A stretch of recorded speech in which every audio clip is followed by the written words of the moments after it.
We might begin now, Michael, if that's okay. Perfect, Michael. Yeah, Right. go ahead.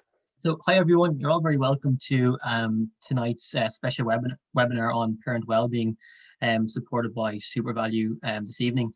My name is Michael, and I work on the community support team with AsIAm.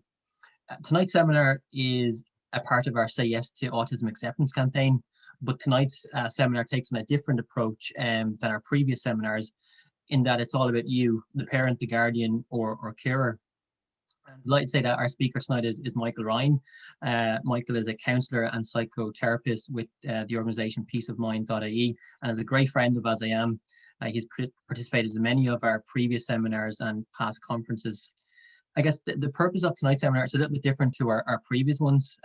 In AsIAm, we know that the past 12 months have been very difficult on families across the country. We know families are tired and exhausted from the impact COVID-19 has had, but also with the challenges in accessing supports and services for your child or for your children. And I do hope that each of you take away some of the practical tips offered by Michael tonight and use them and apply them in your own daily life. The event itself will be recorded, and there will be an opportunity to ask some questions in the Q&A box below your screen. But the seminar the questions themselves, they won't be recorded. So on that note, I'm going to hand you over to Michael Ella. That's grand. Thank you, Michael. It's very Irish, all the Michaels. And yeah, I was just reflecting there. There was, AsIAm had a rep on the Late Late Show last week called Cathal McDaniel and his son Dara, you know. And Cathal is also from Kilbeggan, you know, so that's the village that I'm from. And you mentioned SuperValue there, and Eugene Scally down in Clonakilty. He's a Kilbeggan man also. And he's the kind of main driver of Clonakilty Autism, our town for autism. And I think they kind of sponsor a lot of these things. So glad to see Kilbeggan as well represented here. We're very local. Yes. So I'm just going to share the screen and slideshow from current slide. So is that sharing okay there? Yes. Yep. Perfect. All right. Great. So welcome everybody to this. Glad to see so many turning out for the parent wellbeing. We've just generally called it parent, but it's obviously for guardians and carers. And what we're going to do is we're going to, just as I mentioned there, I'm from Kilbeggan, and just a small brief history from my own, I suppose, involvement here. I grew up in a hardware shop in that village, but I initially went into hotel management, and then decided that I needed to do something more soul fulfilling with my life. And so I went and studied counseling. And I, almost by accident, from working with some students in schools who were autistic, that I ended up going down that route about 12 or 14 years ago. And somehow or another, that has become my focus. And it's always great to work with someone like AsIAm, and you know, to be invited to give talks and seminars and that type of thing around in that community. So I work mostly in schools, and then I do this kind of work also. So we've done the introductions. Just to remind you that you're all, I suppose, all the participants, your cameras are not on, so feel free to kind of kick back. Nobody's looking at you. Nobody's looking at your surroundings or wondering, you know, are you paying attention? None of those kind of things. So feel free to take this time just for yourself. We'll do a few exercises as we go along, just kind of meditative exercises and that kind of thing. So this is a very relaxed kind of a seminar or event or whatever we'll call it. And we will have a couple of times during this where we will, oh, sorry, I need to just go back into that, where we will deal with maybe what is happening for you at the minute. And so feel free to express yourself in the, I'll ask Brendan just to open up the comment section for a minute. And what I would ask though is that we maintain a kind of a boundary of confidentiality around what we're doing here. So I suppose this evening we'll look at some of the challenges that you face in your life. We'll take some time to reflect on your current focus on self-care. And then we'll explore some ways that maybe you can bring a little bit of a better balance to life. So I suppose most of us, or all of us, are in this kind of situation here where we're juggling, and you juggle all day, every day, and you try and rebalance. You're trying to always find balance in life because there's always so many demands: the demands of family and friends, services, clubs, pandemic restrictions. You could be an employee, you could be an employer, your colleagues, schools, therapists, relationship. You know yourself all of the various things that you are balancing, and life has to roll on, and all these things have to be dealt with. So I was just going to say, Brendan, if you could just pop open the chat there for a minute. And what I'd like everyone to do is just, if you could just pop something into the chat, just get something off your chest if you want. And if you want, just rename yourself. If you want it to be anonymous, you can just rename yourself as anything you want, Mickey Mouse or Donald Duck or anything, um, on your name, and just pop up something that you want to just get off your chest. I'm just going to stop sharing there now, and just so we can maybe get a sense. Can you open up the chat, Brendan? Is that okay? Yeah, it should be open. Okay, great. So any challenge that you're currently dealing with could be like dealing with the change in restrictions, dealing with trying to find time for yourself, dealing with school opening, school closing, trying to do homeschooling. A lot of the things are probably going to be about school, you know. So it can be about the weather because, you know, today it starts to rain and you're like, God, I was hoping to get out for a walk this evening, you know, I can't do that. Um, so it's just an opportunity for you to just pop something into the chat there about what you're struggling with. So working from home while children are in the house, torn between parenting and keeping employer happy, organizing the day, juggling work and school, school reopening, battle for services for ASD kids, of course. It's tricky. All of these things, and even coming on to something like this evening, you have to juggle a few things even to attend something like this, you know. Having dual diagnosis, maybe ASD, ADHD, anxiety, depression, various things. Yeah, not having enough support, maybe feeling alone with everything.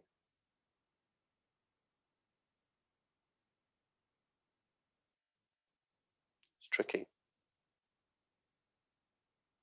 So as you see, everyone is juggling lots of stuff, and so going blank. Well, hopefully, you might maybe get something from this in relation to self-care. Then, you know, being referred to different disability services. Acceptance of the diagnosis hard, of course. Yeah, it's really difficult. Trying to think about the future, how that has changed in terms of dreams, expectations, not getting interventions. Wanting to scream most of the day. Well, what I would suggest is you scream. And sometimes if you find that hard to do in the house, get out into the car, go for a little drive and scream your head off, you know. It's good. Let it out. It's always good to do that. Lack of understanding in the community, of course. Yeah, yeah. So you can continue. If you can just leave the chat open there, Brendan, that'd be great. I'll just go back to sharing the screen here.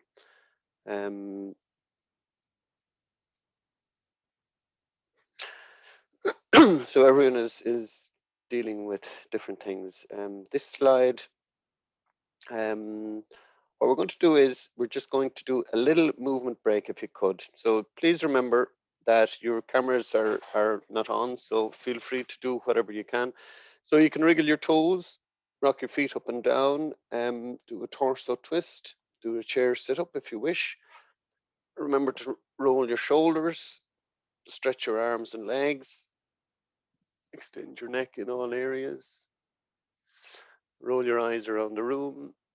That's a Feldenkrais movement, I think they call it. And just move any muscle you can. Take a little walk or spin around the room if you wish. And we're going to do a few of these exercises during the evening. And really, what they are just small little, if people aren't used to meditation or doing mindfulness techniques, I'm just going to do a few with you this evening that you can do mostly anywhere and anytime, except any ones that involve closing your eyes. Please don't do them when you're driving. But just take that little movement break there for yourself.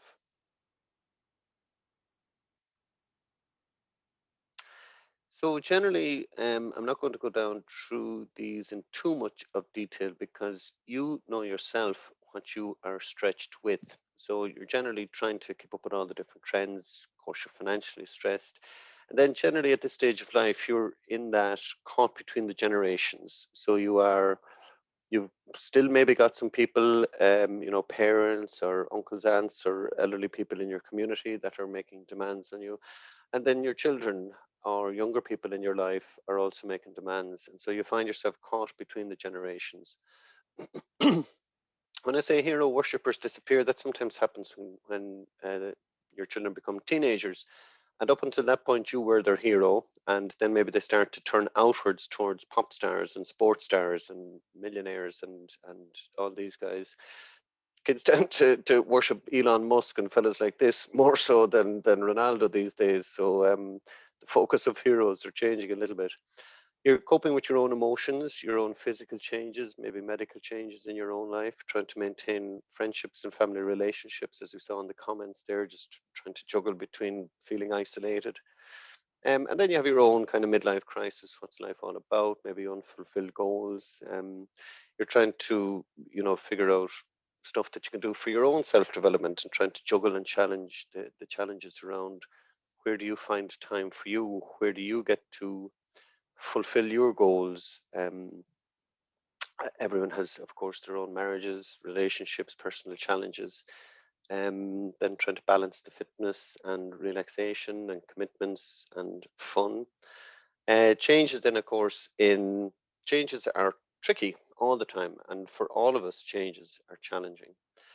And there's always changes in the home, always changes in family, technology, legislation, changes in your own self, in your own body, family and their twice. So changes in law and friends and your own neighborhood and then the country and the world. And of course, the world changes as this massive big hiccup we're experiencing at the minute is I suppose, the most recent global issue. And then, of course, your inner critic commentary keeps rolling along. I'm never doing it good enough. I'm not a good enough parent. I'm not a good enough mother. I'm not a good enough sister, wife, husband, son, daughter, whatever the case may be. I just want you to look at this for a minute. I'm going to stress the hell out of you now because this is effectively a list of everything you do. And it's not even everything. And in fact, I usually add one or two to this at every seminar I do.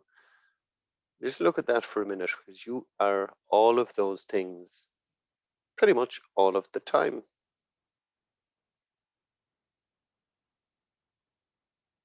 I just want you to take a minute just to realize how busy you are and why you're so busy.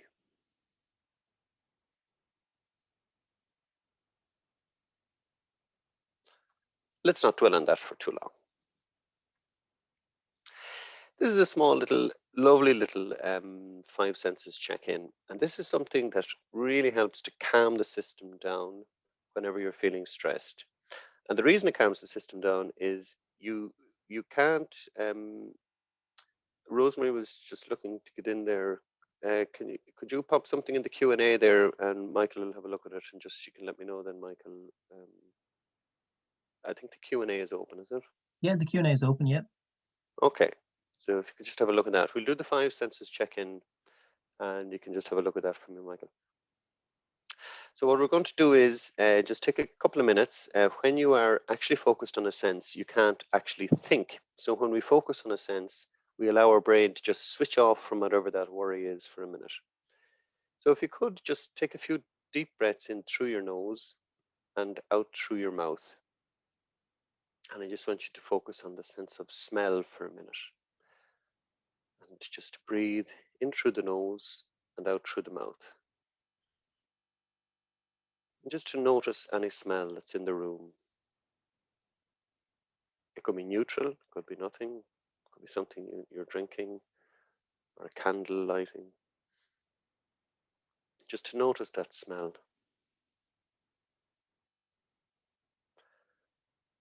And now I'd like you to just notice where your body is touching the chair or the couch or the bed or the floor or wherever you are. Just to notice where your body is being supported. So we're focusing on the sense of touch at the minute. And just to notice any air that passes across your hands and your face. Just to notice that where your back is supported in the chair. And now I'd like you to just rub some material. So maybe rub your trousers or your sweater or your jumper and just notice the texture of whatever it is that you're touching. So that's a little bit of ridges on that, or something softer, or your trousers or the chair that you're in, just to notice the texture of whatever material is close to hand.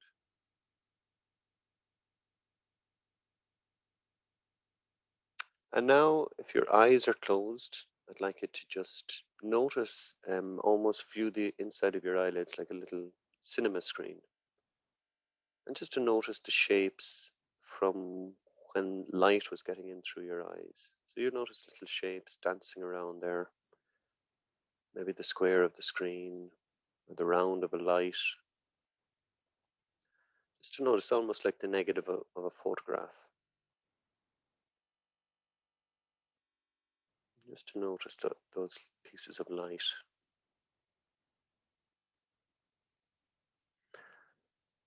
And now what I'd like you to do is just focus on your sense of taste for a moment. And I'd like you to run your tongue around the inside of your mouth. And just to notice whatever taste is there. Again, it could be neutral or something you've just drank or eaten. And if you have something to hand, just take it up and take a sip. Let it sit in your mouth for a second. And just notice that taste. And the sensation of that liquid in your mouth or something to eat.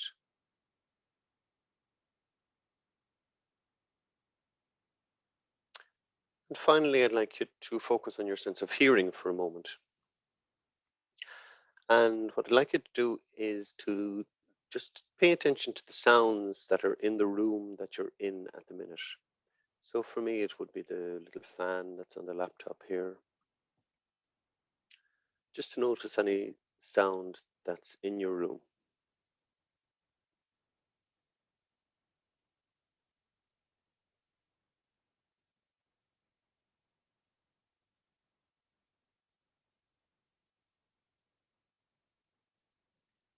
And what I'd like you to do now is just try and notice any sound that is outside the room in your house. So maybe it's from another room or somewhere else in the house. Try and throw your hearing a little bit wider.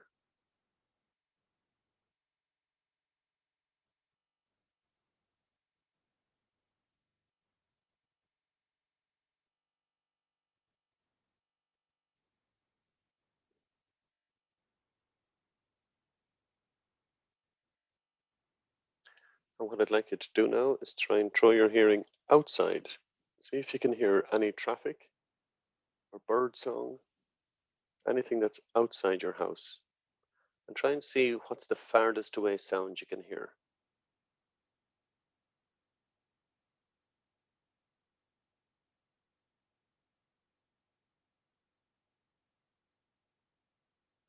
Some of you might be lucky enough to be in the countryside and maybe hear a cow mooing or something like that. I'm in the city, so it's most likely going to be the 37 bus that goes by.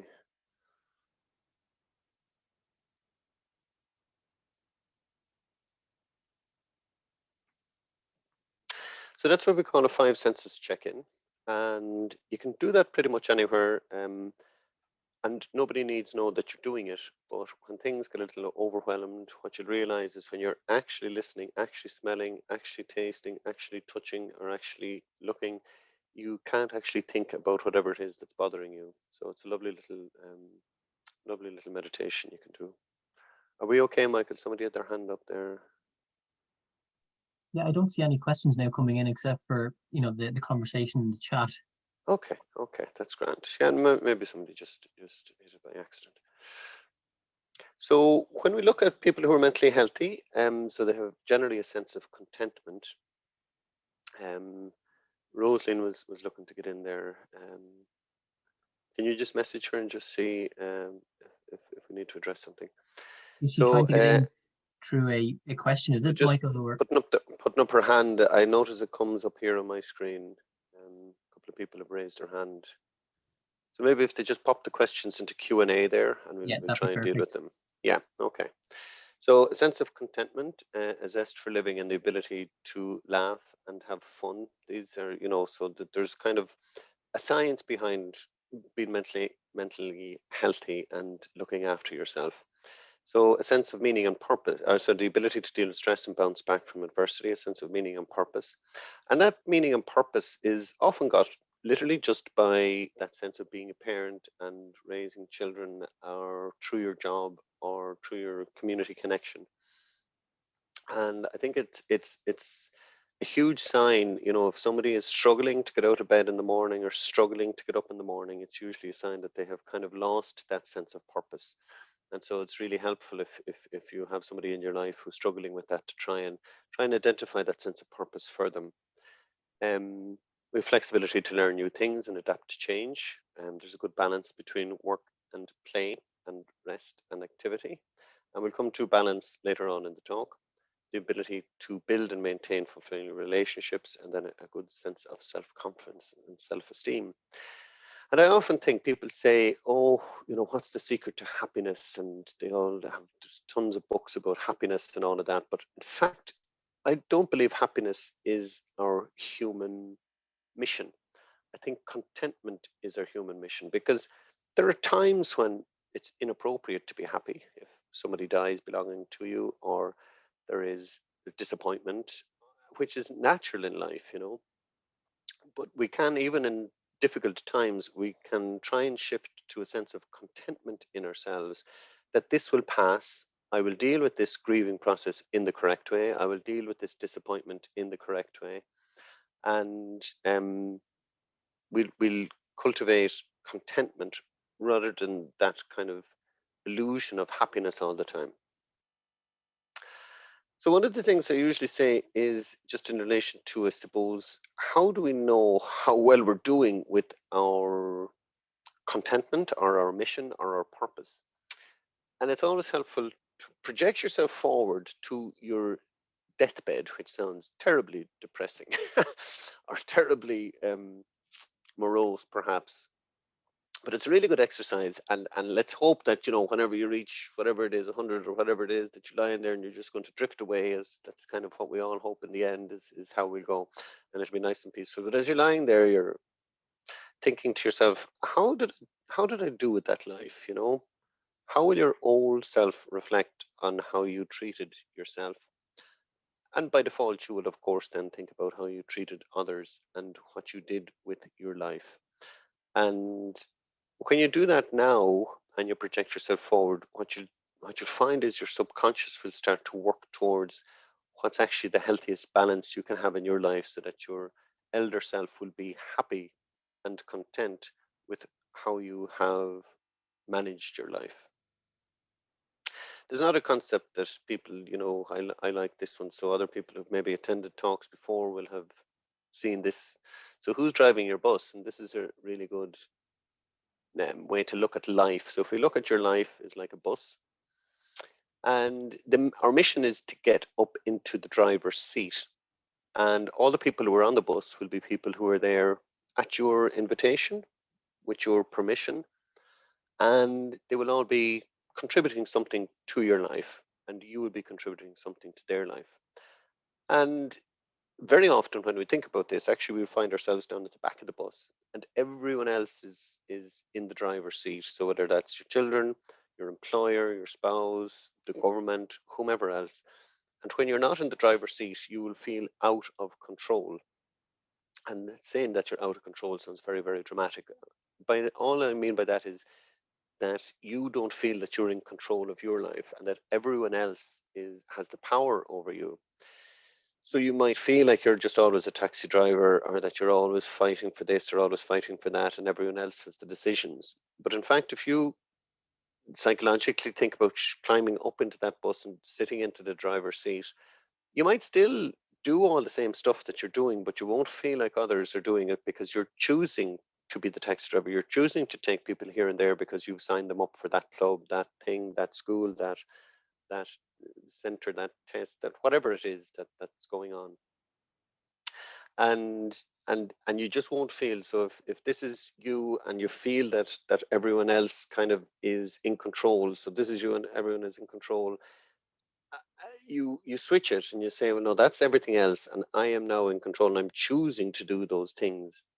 And so you'll be in the driving seat, and you may need to kind of, open the door and kick out a few people who aren't healthily part of your life, or who might be a bit toxic, or whatever the case may be.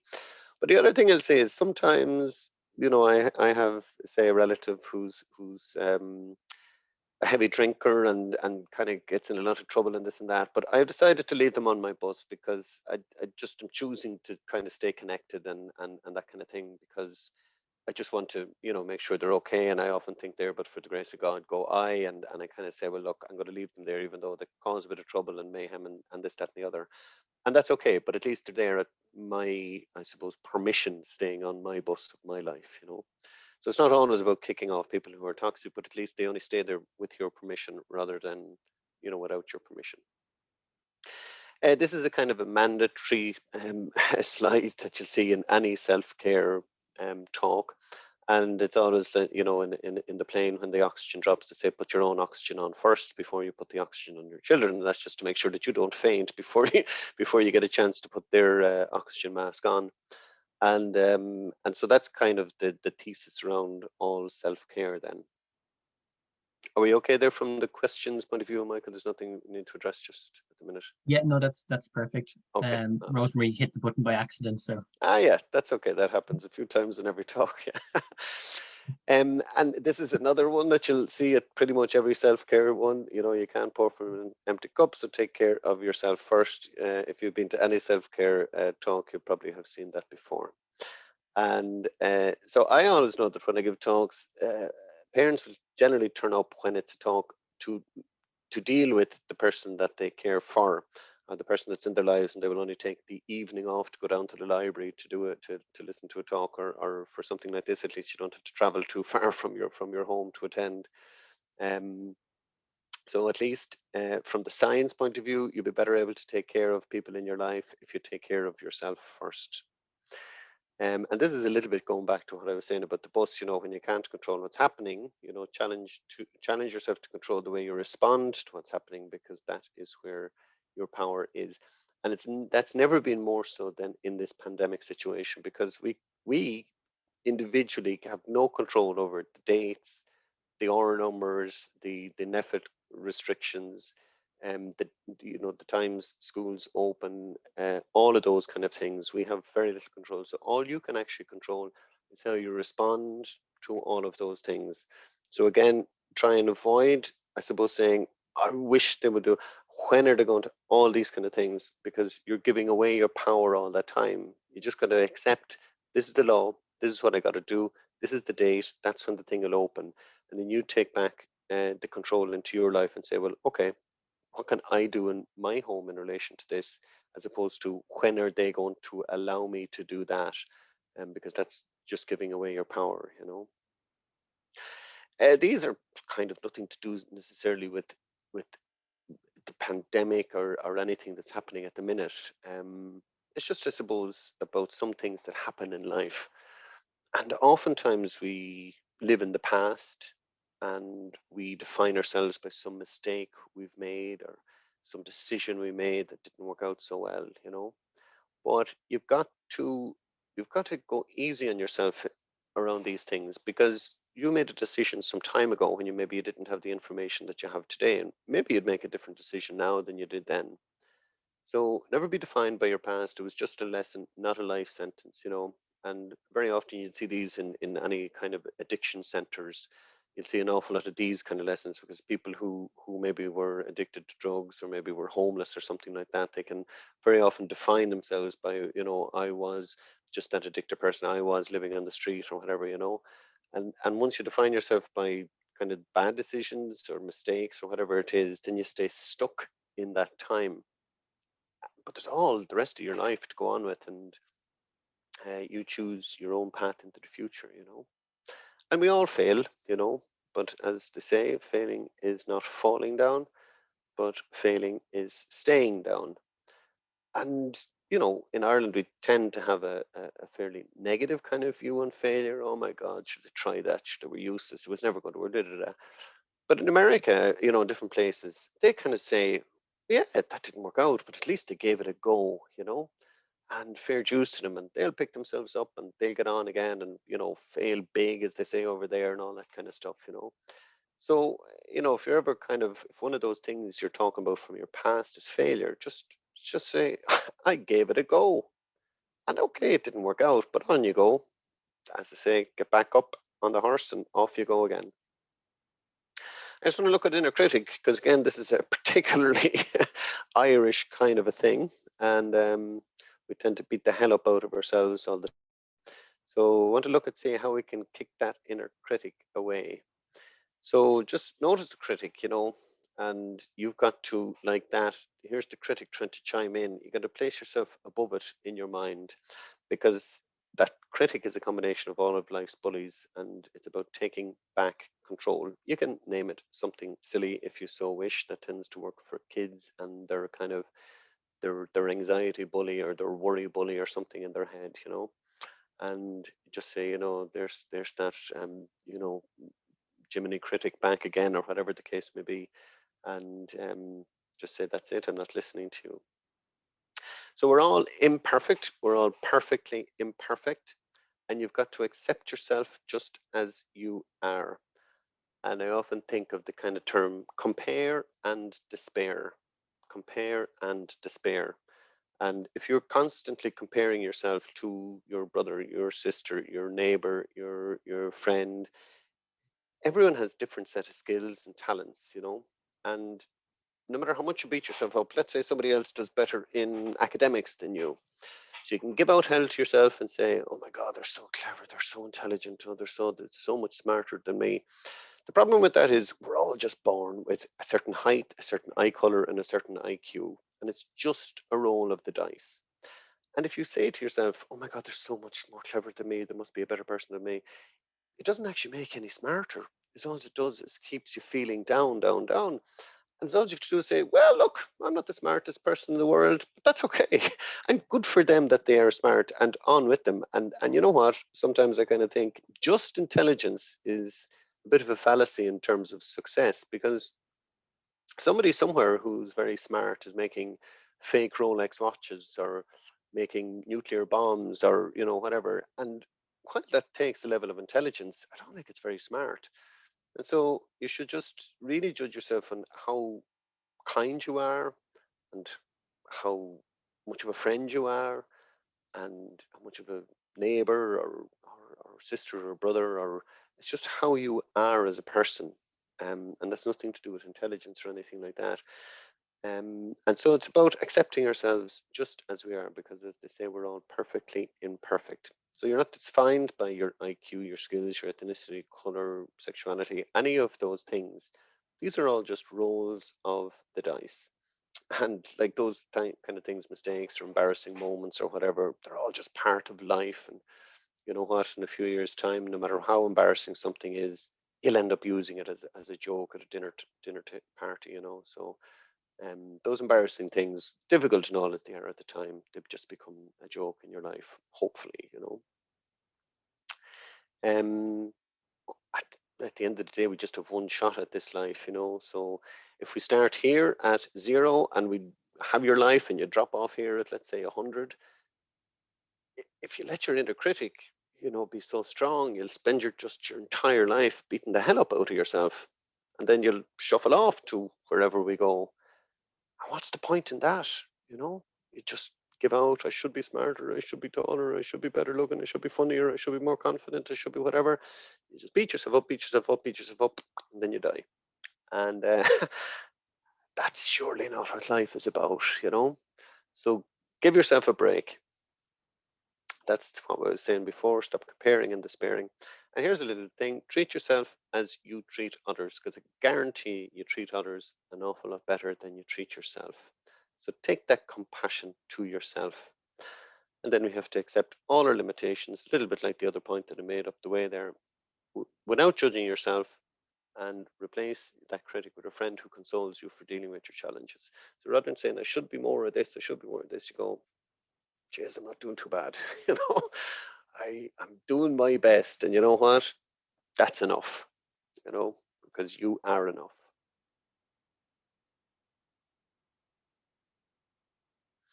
So what I'd like you to do now is we're going to do a little bit of what we call a progressive muscular relaxation. So I'd like you to just loosen up a little bit if you could.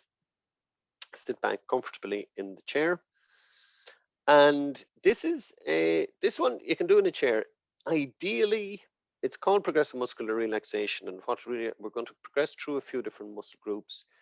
And you can do it all sitting down. You can lie down if you want. And there's lots of YouTubes about this. Just put in progressive muscular relaxation. They'll do them from 5 minutes up to about half an hour if you want. We're just going to do a few minutes now just to kind of give you an idea of what it is. And the kind of science behind this is we'll scrunch up things. We'll scrunch up muscles and then we relax them. And this is something that they say you should practice as often as you can, a few times a week if you can, every day if you wish. And what it does is it almost fools the brain into thinking you're stressed. And when we scrunch up stuff, we fool the brain into thinking we're stressed. So it releases a few relaxation chemicals down into our body. So what I'd like you to do first is just scrunch up your toes and your feet, in whether they're out loose or in your shoes or in your slippers, whatever. Just scrunch them, hold, and then release. I just want you to notice the sensation of relaxation when you release the muscles. So scrunch up your toes again, hold it, and then release it. And what's happening is your brain is getting messages to say, wow, there's a muscle under pressure down here. I better send down some relaxation chemicals to it. And you notice a tingling then in your feet. I want you to do the same now with your calves. I want you to tighten them. Just hold them for a few seconds and let them go before they turn into full cramps. I've been caught out on that a few times. So please don't get into cramps. Don't fall off your chair. Don't sue AsIAm for telling you to scrunch up your muscles. So just scrunch up your calves again and let them go. And again, your brain will send down a few little nice endorphins to you there. Do the same with your thigh muscles now. Just hold them, lift them off the ground if you need to. That does a great job on tightening them. And then just let them go. And I want you to do the same now with your stomach muscles. Just tighten them as far as you can. You might need to, again, lift your feet up off the ground and just focus on your abs for a minute and let it go. You can do that again if you could. Up with the abs again, tighten them, and then just relax them. Now I want you to do like what the guy is doing in the chair. I want you to stretch out the muscles in your back. And just hold that for a minute. And just let it go. We'll do that one again. Just scrunch up the muscles in your back. And then let it go. And just notice the tingling up and down your back and in your shoulders. Now this time I want you to raise your shoulders up to your ears, up as far as they can. And I want you to hold them there for a second and then just drop them. And just notice how they tingle. And again, we'll just pull them up. And this time I just want you to roll them a little bit.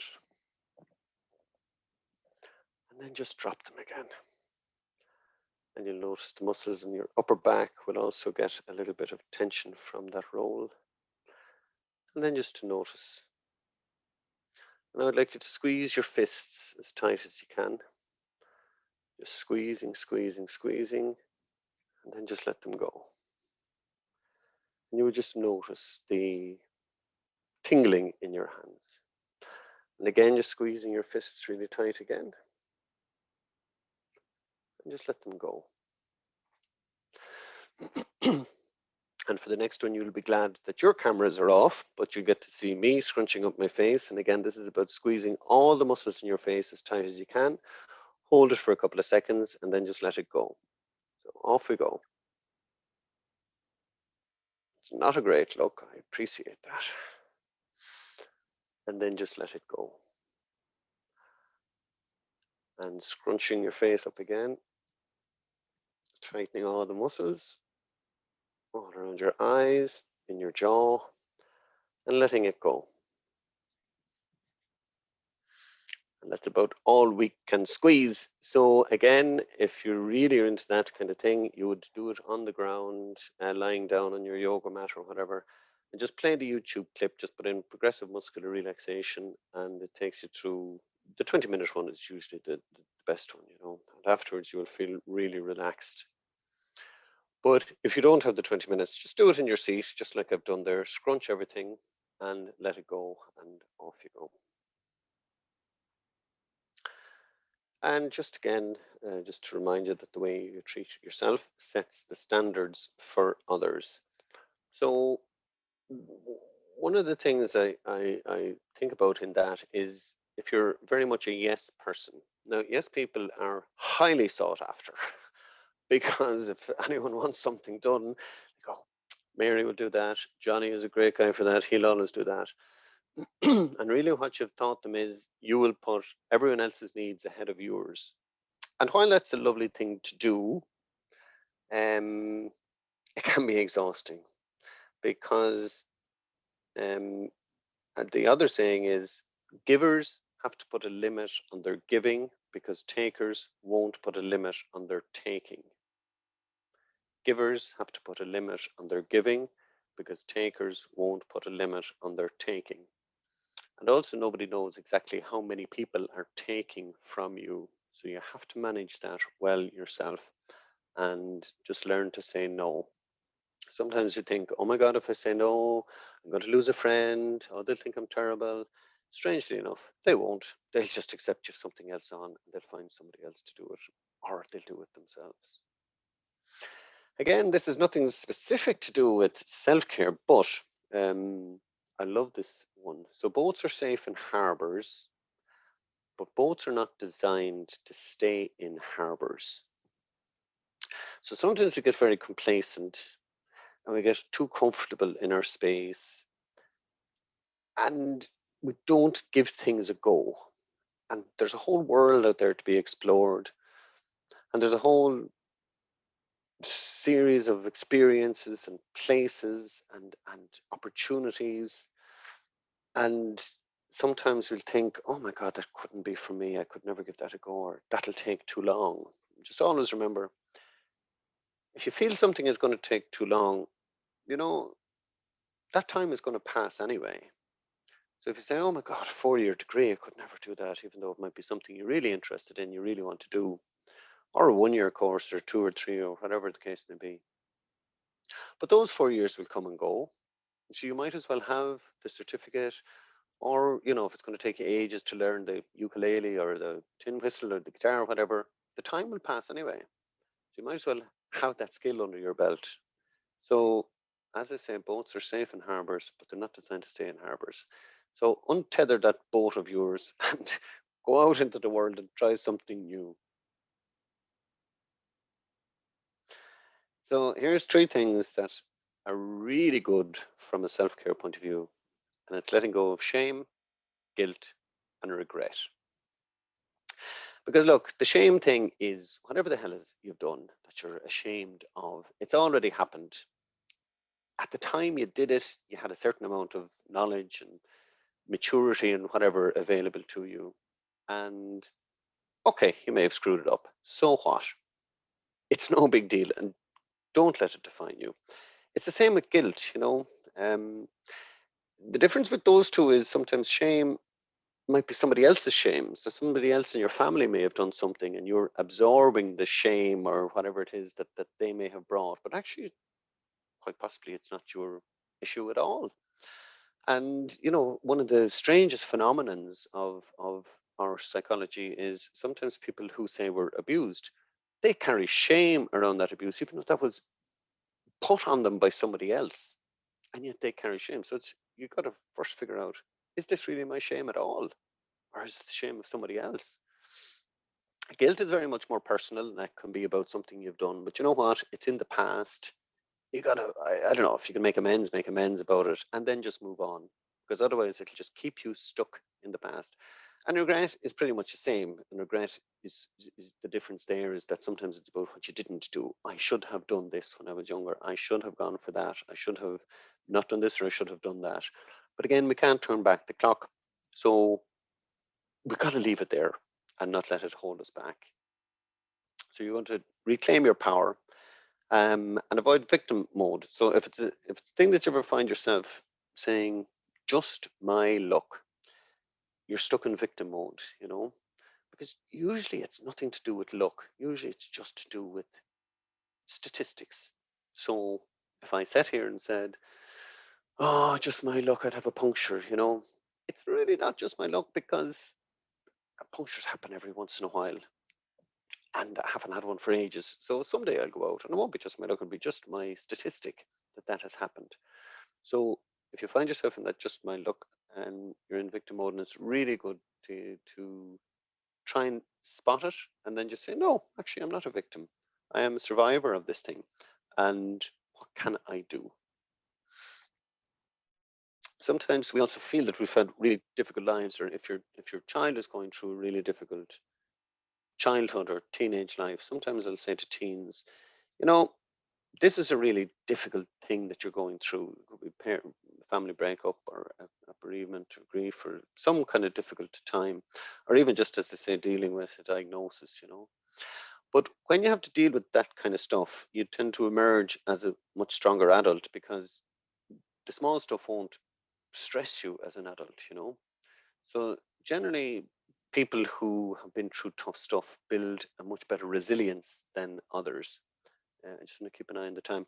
By the way, these slides are available, and I don't think we can drop them into the chat for some reason this evening. I think it's because we're on some kind of a webinar type of thing rather than a Zoom meeting. So if you wish to just reply, I think, to the email you got earlier, and they can send you back out the PDF of the slides. So another really helpful kind of way of doing good self-care is tidy space, tidy mind. I think this lady is Marie Kondo, I think is that her name. And so she's a really good woman for the promoting decluttering.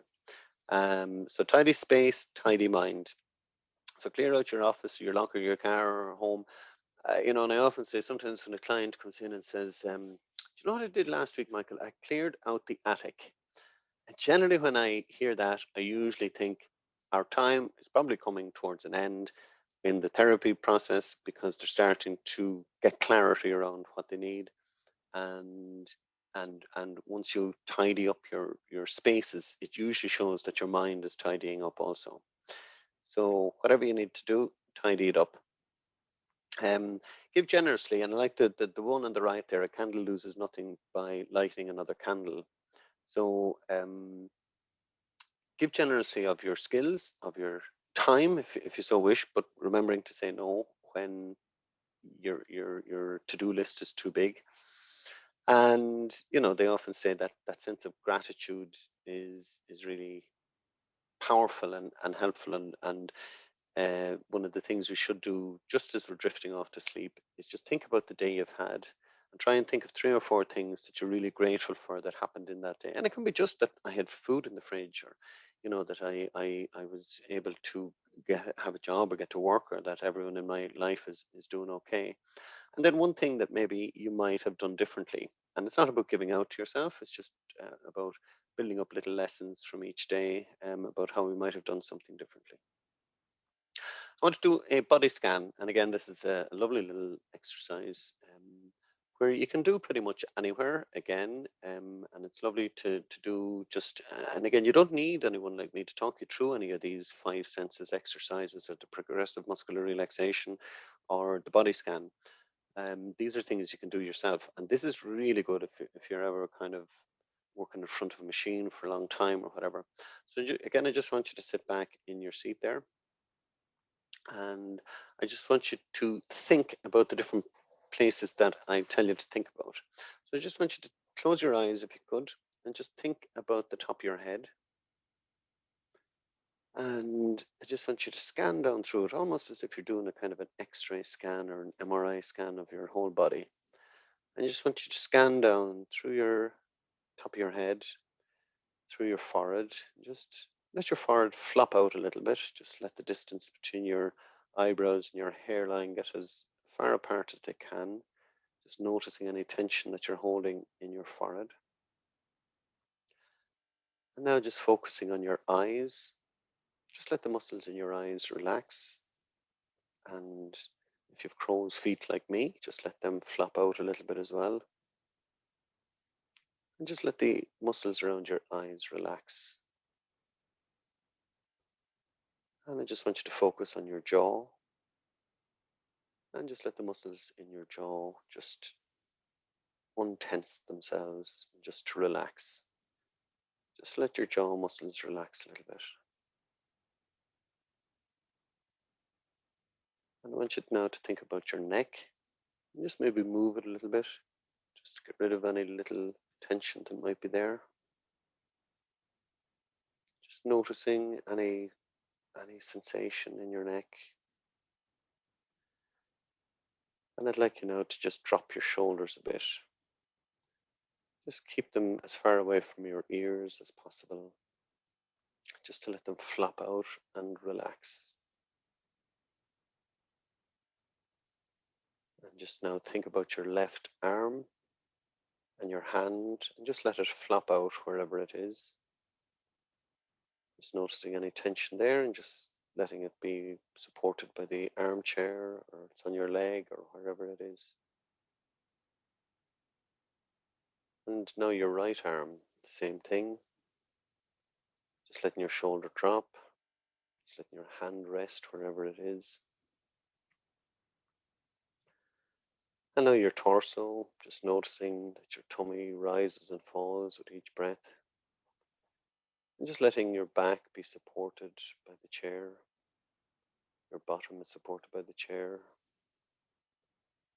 And just relaxing your pelvis, your stomach. And now your legs, we just focus on your left leg first, relaxing your thighs, your calves. And relaxing your left foot, just noticing any tingling in your left foot and in your left toes.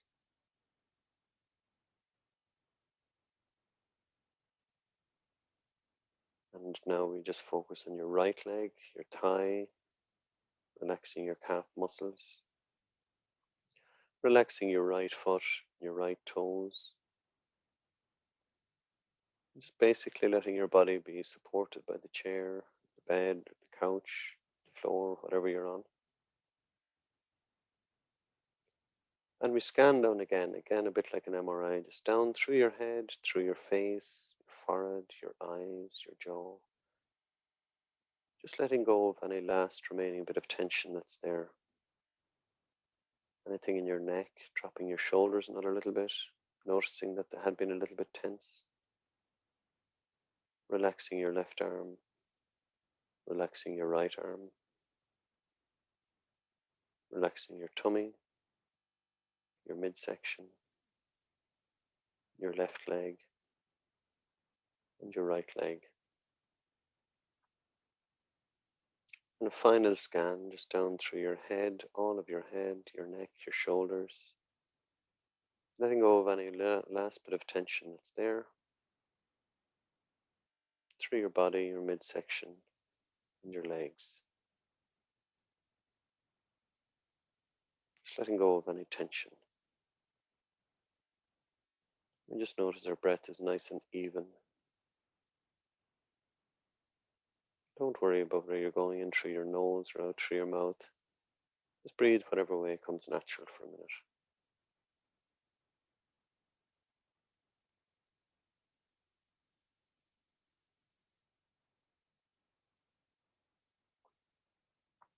Okay. And so again, that's something you can do by yourself. It's very simple. You just start at the top, work all the way down, and you'll find your shoulders will drop. And it's really good, particularly if you've been up typing away on the computer for a while, or doing an assignment, or doing some work. And sometimes you just got to realize, my God, my shoulders have been up for ages, Again, this is just a little, I suppose, life lesson, a kind of a counseling kind of a thing. But sometimes you've got to look at the hurt you carry as an adult. Very often it's rooted in being hurt as a child. And so in order to kind of heal that hurt, we've got to connect with that inner child. So if it's a thing that you're quite nervous about something, or anxious, or afraid, or have a phobia, it's likely that it was something that happened to you when you were much, much younger. And it's not actually you as the rational adult who is afraid of those things. It's that hurt little child in there who just has never managed to process those things. So that might be something that you can just attend to, and you might need professional help with it if it's really, really holding you back.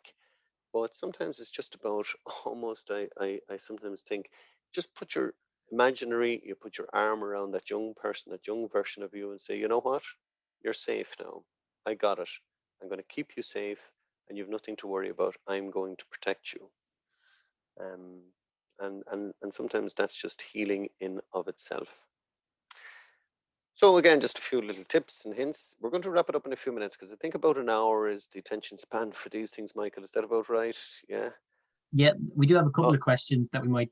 Yeah, that's okay. I'll come to them in just a second. And we won't get to all the slides on this. So what I'll do is anyone who wants the PDF of the slides, they can just email in, and Brendan there will email out. So again, just surround yourself with good, positive people in your life. Keep an open mind to things as they change, and keeping an open mind, it's really healthy. It keeps you curious. It makes sure you don't get stuck in a particular view, because we all have to change our views about different things. Again, just accept your lumps and bumps and your intellectual blind spots. Remember that we're all perfectly imperfect. They're just the things about shame and guilt and regret. And I like to kind of think of, to choose to wear rose tinted glasses, because life is to be enjoyed, and we have only one shot at this life, and we might as well enjoy it. So I don't think of it as being, I think of it as selective naivety, I suppose. People will say, "Oh, you're gullible," or "you're whatever," but I think of it as selective naivety. And I'm probably preaching to the converted here when I say, every young person needs one good adult in their lives. So you're probably already doing that for your own and possibly other people's. We've gone through the kind of reasons to create a self-care culture, so I won't dwell on that. There's just 5 pillars of wellness that Dr. Rangan Chatterjee kind of promotes, and it's about nutrition, physical activities, yeah, maybe a bit more like Homer, and marriage. I guess we have to do both the cardio and the resistance. Relaxation, sleep, and then community connection. So again, it's just trying to balance those things between nutrition, exercise, relaxation, sleep, and community connection. Well, actually, the community connection one was one I added myself. So apologies, Dr. Chatterjee. But I just thought he had 4 pillars, and I just thought the community connection is very important, particularly in Ireland. We tend to value that, and it's quite difficult at the minute, of course. But thankfully, things will open up soon. The next few slides are about goal setting and that kind of thing, so you can kind of decide to do that if you wish. But what I was hoping we might do, Brendan, if we could, was just get people to pop into the chat just something that you do currently, just yourselves, that you find really good for self-care, just to, because I'm always aware that we have so many people online here, and everyone has things that they do really well, you know, whether that's exercise, watching Netflix, you know, ringing a friend, doing yoga, meditation, or whatever it is. If you could just pop something into the chat there, Brendan, if you can just open up chat there, that'd be great. Getting time alone, yeah, that's brilliant. I know some people had to go there, and that's okay. Just have a quick look at replacement.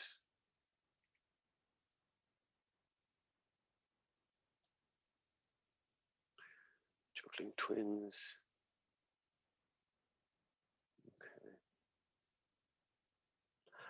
Okay, Michael, you were dealing with that for about the dealing with a diagnosis. That's great. Yeah. Okay, and somebody just had to go there, and they'll see the recording. So 20 minutes of yoga every day. That is brilliant. Yoga is fantastic. Painting, going for a walk, audiobooks. I've discovered them a couple of years ago. I'll tell you when I discovered them, and I know when it was. It was 2016, when Brexit and Trump collided into my life. I got so sick listening to the news that I switched off from current affairs, took up audiobooks, and I haven't looked back since. Comic, podcast, going for a walk, reading the daily papers, playing with teddies at the same time as crying. Yeah, okay, that's a good one too. Yeah. And crying, you know, is healthy too. You know, it allows us to release some toxins, allows us re-regulate when our emotions get too much, you know.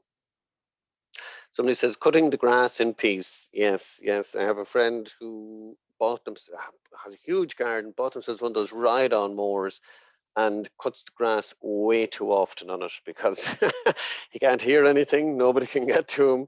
He's out on that thing. I think he feels like he's a bit of a farmer kind of thing. But, you know, seeking God and reading the Bible, yeah, that certainly works for lots of people. Walking on the beach, watch recording programs. Okay, excellent. So we're just up on the hour. I think I'm just going to go back to share screen for a minute. I think we're near the end of all those slides anyway. And anything that's not there, we didn't get to, we can. That gratitude is one, yeah, and just limit your exposure to news. You may need to unfriend some excitable friends that post way too much stuff. You know. If you struggle with change, there's a beautiful book called Who Moved My Cheese, kind of a world-renowned book. It's quite small. There's lots of pictures, big text, so it's not going to take you too long. And if you don't have time to read the book, there's a YouTube version, and it's the one that is exactly 16 minutes. That is the one I found to be probably the best at explaining the concept of change management. And just remember, it takes 21 days. Although I heard somebody the other day saying it takes 66 days to make or break a habit, but I think that's a bit excessive. Different psychologists take different views on how long it takes to make or break a habit. So I think 21 days is a good go at it. If you want to achieve your goals, think about it. You'll have about a 15% chance. Think and write it out, but share them with a friend who will encourage you, not give out to you if you don't achieve them, but who will encourage you along your path. You have a much higher chance of achieving them then. And this goal should be specific, measurable, achievable, realistic, and timely, and smart goals, they say. And plan the end before you start any new project. And no matter what you're doing, always say, is this activity bringing me towards my goals or away from them? And that was just the thing I said earlier about don't be worried about the length of time it'll take, you know. So I always kind of recommend, if we could have a wellness partner, somebody that you can link in with, somebody who's trustworthy, somebody who's considerate enough to kind of push you, and also realize the days that you're not able to go for the exercise or take part in whatever it is, you know. So if you could think of somebody in your life that you can link in with after today, maybe to share those goals with, or somebody that you'd say, listen, would we go for this walk? Or even you could talk to each other while you walk, because you might have to be in different places. And just encourage each other along, you know, to send the text. Are you going out today for a walk? Have you gone? Or have you signed up for that course? Or have you, whatever it is that your goals are.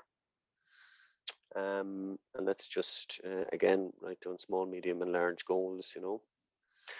So I think I'm going to leave it at that. There's a couple of apps there that are great for some of those breathing exercises. The Calm, the Smiling Mind, and the Headspace are usually great. There are paid versions on some of them, but there's usually enough free stuff on it, certainly, to get you going, you know. So I think we'll leave it at that.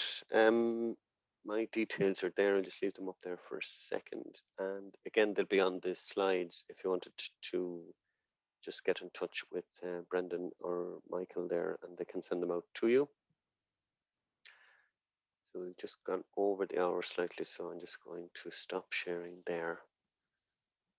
They're still coming in with the things. Growing plants, brilliant. Yeah, gardening is excellent, you know. Somebody nodded off during the body scan. That's a good sign. And please listen to your body, because if you nodded off, it means you were tired and you needed that. So that's good. Okay. All right, Michael, I'll hand it back to you there. Yeah, thanks very much, Michael. There was just one question that came in relation to from a parent, and they find it difficult to make time for themselves. It's second nature for them to put themselves second and their kids first. And is there kind of a top tip about, you know, finding that kind of time to make that couple of minutes in the day for themselves? Yeah. Look, if it's a thing that you are finding, you should, for one, you should say, look, I'm a good person. I'm actually putting other people first, and don't be too hard on yourself for that. But going back to one of the things that I said there, you can't pour from an empty cup. So if you're giving, I sometimes think about this as like batteries, you know, just that old kind of adage of the battery just keeps draining if you're always giving. So it's about when you see that when you take that time for yourself, that you get a chance to recharge, so that you're actually better for yourself and for others. It could be a matter of getting up earlier in the morning. Now, I know you don't want to hear that, but if that's literally going to be the only time, lots of people find morning yoga, morning meditations, or just getting a chance to read the paper, listen to your podcast, go for the walk, or whatever it is. But you can also, you know, like if it's a thing that you can't get away for the yoga, you know, well, you can't go away into the gyms or whatever now at the minute, but there's tons of stuff, say, on Adrienne on YouTube. So she's probably one of the best known yoga teachers. So she has 5-minute ones, she has 10-minute ones, she has 20-minute ones, half an hour ones, and then she's a 30-day kind of start on zero, beginner, and she'll work you right the way through the 30 days, you know. So if you don't have the half an hour, they're about half an hour each. She has 5-minute ones, and even just to get that 5 minutes, if you can get the time to go into the room for the 5 minutes, you might just want to sit down and do a body scan for yourself, and you might drift off, and that's okay. Don't worry about it. So sometimes it's you know, I was listening to a podcast the other day. I can't remember who it was, but they were saying even if you could get 2 minutes. Oh yes, it was the RCSI, the Royal College of Surgeons of Ireland, have a wellness uh, webinar kind of series, and they release one every week. And he was saying even if you can take 2 minutes every day just to still the body. And I think we could probably all find 2 minutes every day, you know. But in an ideal situation, you'd be getting exercise 30 minutes, 3 or 4 or 5 times a week, you know, if you could. If you can include the people who are taking your time, if you can include them in it, and again, modeling best practice. So if it's a thing that you want to do yoga, bring your children in on this activity with you if that's the only option, but at least you'll all be relaxed. So if you can't even get the time for yourself, include them in on a relaxation exercise. That's great. I want to thank everybody who came tonight. I know Michael has given us lots of practical tips and exercises. I felt myself nodding off as well for the body scan as well, so that's a good sign. And like I said at the very start of the webinar, tonight's webinar was all about you, the individual, and trying to take away some of the tips that Michael gave to us tonight and kind of implanting them in your own schedule, even if it's 5 or 10 minutes during the day. As I said, tonight's seminar was all about you, but we do have more events coming up along for the month of April. And if you want to find out what these events are, you can just check our website at AsIAm.ie. And if there's any questions that, I know Michael touched on a lot of topics tonight, a lot of the questions that were asked have already been answered, but if you have any specific questions, you can direct them to AsIAm as well, at info@asiam.ie.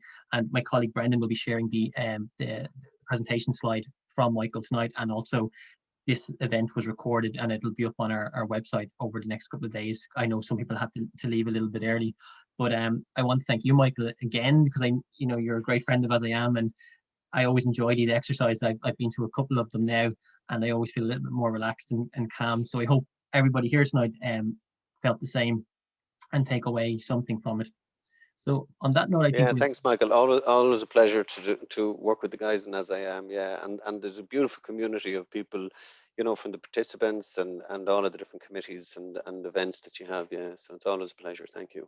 No problem. It's great having you. So yeah, do check out our website and for the rest of our events for the month of April. So on that note, I will close the session. Thank you to everyone, and Michael, yourself, and my colleague Brendan. That's great.